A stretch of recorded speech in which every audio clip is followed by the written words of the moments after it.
So, ikaw, may anak ka, makakarelate ka din kung nangangailangan nyo ng tulong. Yun, proud na yung papa ko kanina mga kamarites kasi nakapagbigay tayo ng pagkain. Yung kita ko sa ice candy at saka nung sa suman at saka yung sa pastil, kinunan ko muna. Kumuha ako ng 10 ice candy at saka pastil para pagsaluhan nila. Kumbaga ba, mag-share ako ng blessings. Kasi parang dinudurog yung puso ko kanina mga kamarites ba, yung nakikita mo yung bata na umiiyak, humihingi siya ng kahit na 5 pesos lang. Imaginein, ano yung mabibili mo sa 5 pesos? Kung madami lang tayong pera mga kamarites, pagagawan ko yun ng bahay.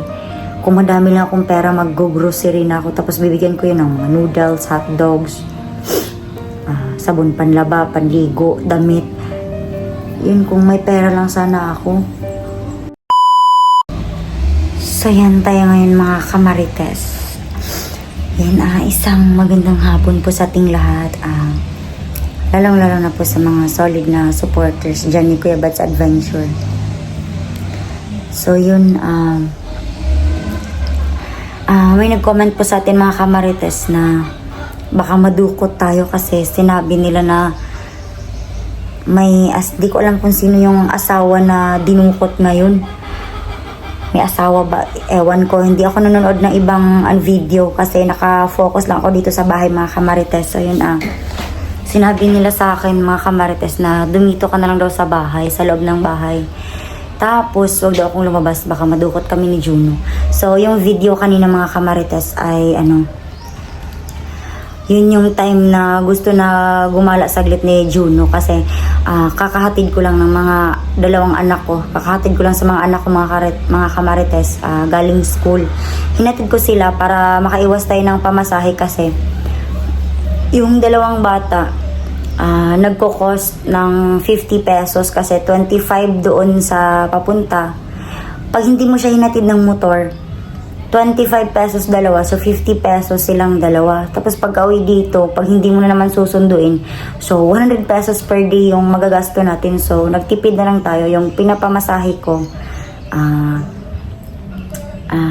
pinapagasolina ko na lang. So yun, pagkatapos ko na maghatid sa 2 estudyante, gusto ni Juno na sumakay daw ng bumbong. So yun, nung pagkaraan namin ng ilang kilometro lang, may nakita kaming mga bata na gutom daw. So syempre may mga anak tayo, so syempre naawa tayo, kaya binalikan ko at binigyan ko ng pagkain. So feeling ko naman doon sa lugar na yon, safe naman yun mga marites. Wala naman akong nakikitang masama doon sa pagtulong doon sa 4 na bata na gutom na daw talaga sila. So yun, uunahin ko ba yung sarili ko o yung may bata na nagugutom? So hindi naman siguro pwede na pabayaan ko yun kasi baka pag namatay yun sa gutom, baka makonsensya na naman tayo. Nakakaawa talaga yung kalagayan nila kasi yung bahay nila, ay wala silang maayos na bahay. Yung tawag nito, trapal. Di ko alam yung Tagalog ng trapal mga marites, basta trapal. Andun sila sa ilalim ng puno. Hindi ko lang na-videohan kasi nasa tawag nito, liblib yung kinatatayuan ng trapal na ginagawa nilang bahay. So yun, hindi ko na-videohan. Hindi din siya ma-clear sa camera ng cellphone ko kasi napakasukal, ang daming kahoy, ang daming tawag nito, daming damo. So yung ginawa ko, binigyan ko sila ng pastel at saka yung ice candy kasi naaawa tayo dun sa bata kasi sabi nila hinihintay pa daw nila yung papa nila para bumili ng bigas. So ang oras na yun mga kamarites, 9:00 na. So hindi naman natin pwede na hayaan yung bata, musmus pa lang yun, nakakaawa talaga. So ang dami nagko-comment na bakit pa daw ako pumunta doon. So, tadhana po yung nagdala sa atin doon mga kamarites para may matulungan tayo na bata. Kasi sabi niya, gutom na talaga daw siya. Gusto niyang bumili ng ng pandesal kahit na 5 pesos lang. So imagine niyo mga kamarites, 5 pesos lang. Isang pandesal lang yun. Tapos 4 sila nakakain, ay panglima yung mama nila. So paano ba yan? Binigyan ko sila kanina ng pera kasi umiyak yun eh. Hindi ko na pinakita sa video yung pag-iyak nila kasi sabi sa akin dati ni Kuya Bad's Adventure nung pag-uwi niya dito, kapag maiyak daw ng bata, baka makapirate daw yung channel ko. So yun, di ko na lang video, nag-interview na lang ako. Nakausap ko yung mag-iina, tsaka yung 4 niyang anak. After na lang umiyak kasi nga daw, wala pa yung asawa niya. Bibili pa daw yun ng bigas, wala pa silang agahan. So, ganito talaga sa Mindanao mga kamarites. Dito ka talaga makakakita ng mga pamilya na naghihirap. So, yun, di ko naman in-expect na ganun yung mangyayari. Yung pag-tour ko lang kay Juno ba? Tawag na ito. Yung paggala ko lang ng kahit na 5 minutes lang kay Juno kasi kailangan din ni Juno ng init mula sa araw. Tsaka kailangan din niya makakakita ng ibang tao or kailangan din ni Juno ng ibang tao or tawag na ito yung kalsada man lang. Hindi pwede na dito lang si Juno sa bahay habang buhay. So, kailangan din niya makipag-communicate or makipagsalamuha doon sa ibang tao.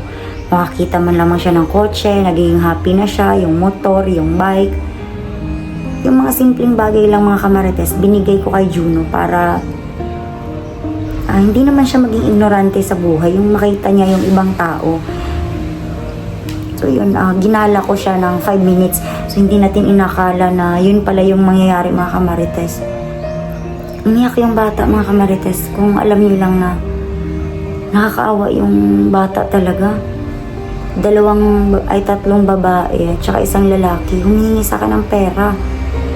Or kahit na 5 pesos lang daw. Tinapay man lang daw. So, ikaw, may anak ka, makakarelate ka din kung nangangailangan nyo ng tulong.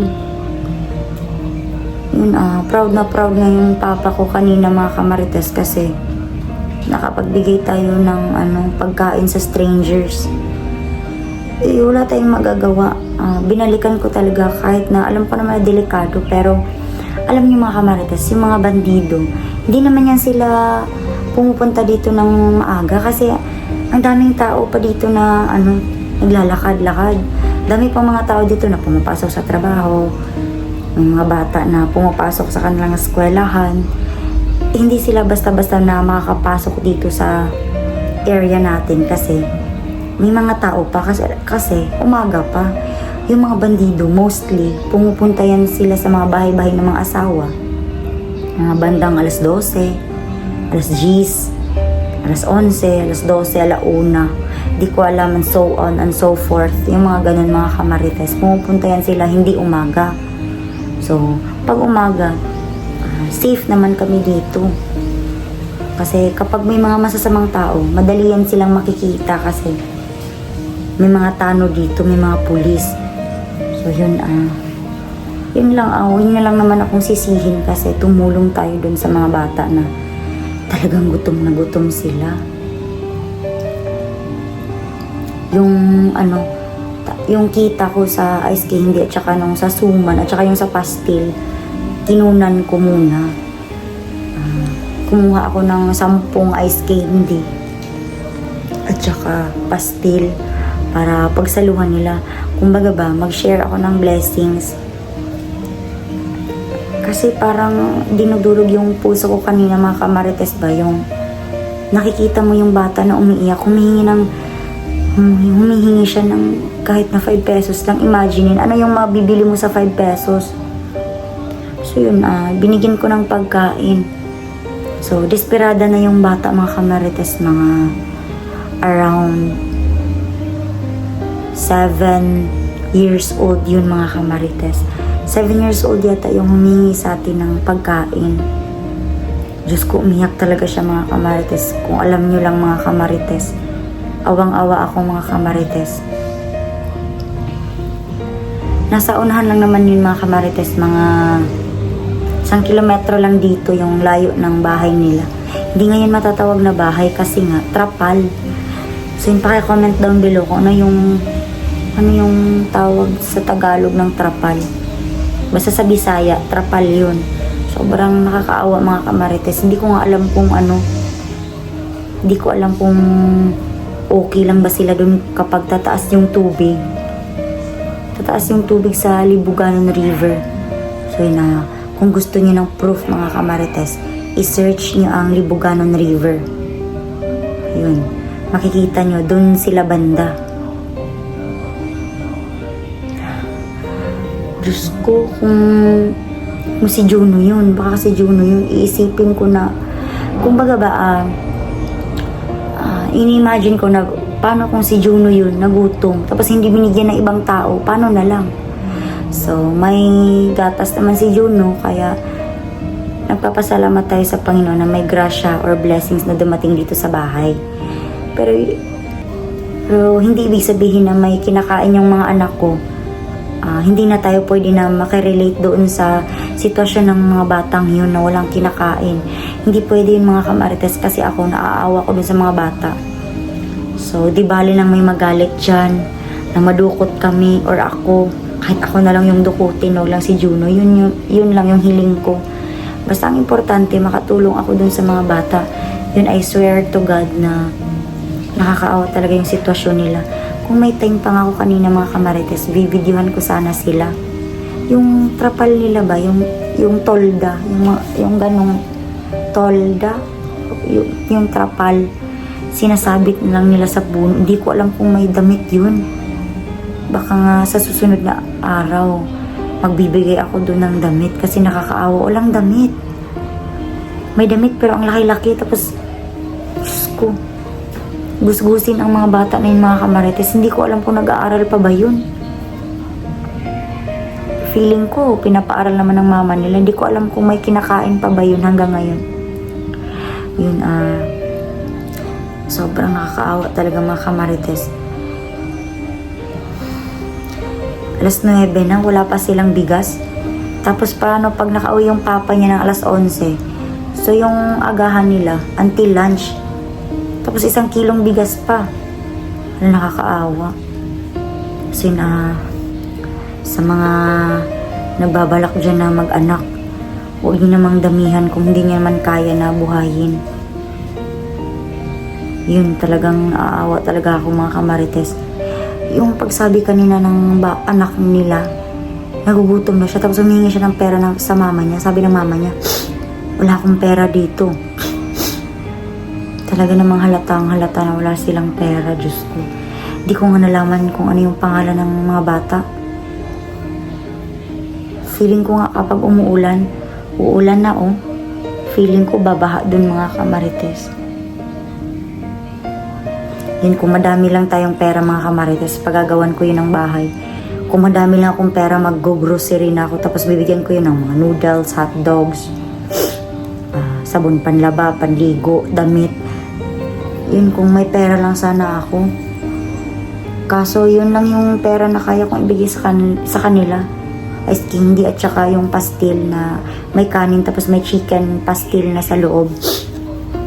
Hindi ko na kaya yung pag-grocery sa kanila. Kung may pera lang sana tayo, pwede ko yung bilhan dun. Kaso wala. Kasi nakafocus yung budget ko dito kay Juno at saka sa mga anak ko. Kasi nag-aaral na din yung dalawa. Yung parang ang sakit-sakit sa dibdib, ang sakit-sakit na ma-observe sila na ganun yung pamumuhay nila mga marites. Inimagine ko kanina mga kamarites ba, what if ang dami kong pera, no?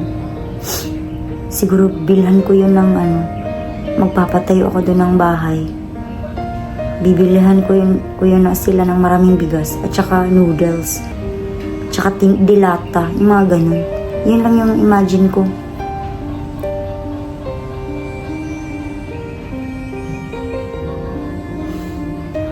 So yun, magdadasal lang ako kay Lord mga kamarites na maging okay yung sitwasyon nila.